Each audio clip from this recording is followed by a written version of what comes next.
قال النبي صلى الله عليه وسلم: من قال قل هو الله أحد الله الصمد لم يلد ولم يولد ولم يكن له كفوا أحد، من قالها في اليوم 10 مرات بني له بيتا في الجنة. الله أكبر يا حبيبي الغالي. قل هو الله أحد، قولها الآن يا من تسمعني الآن، تقولها 10 مرات يبنى لك بيتا في الجنة. فما بالك تبني بيتا لك في الجنة وتحب لأخوك كما تحب لنفسك، وتخليهم يبنون لهم بيوتهم في الجنة، وتعاونوا على البر والتقوى. والله يا أخي الغالي إنها ما تأخذ عليك 5 دقائق.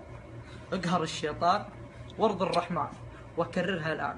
أسألك بالله يا من تناظرني، أسألك بالواحد الأحد جل في علاه، فاجئ أخوانك الآن اللي على الجوالات، ارسل لهم هذا المقطع، فاجئهم، خلهم يكررون هذه الآية. أسأل الله أن يوفقكم وأن يشرح صدوركم وأن يغفر ذنوبكم وأن يجمعني وإياكم في الجنة. اللهم يا ذا الجلال والإكرام، من أرسل هذا المقطع وعاوني على نشره، اللهم اغفر ذنبك واشرح صدرك ويسر أمرك وادخل السرور في قلبك، اللهم ارزقك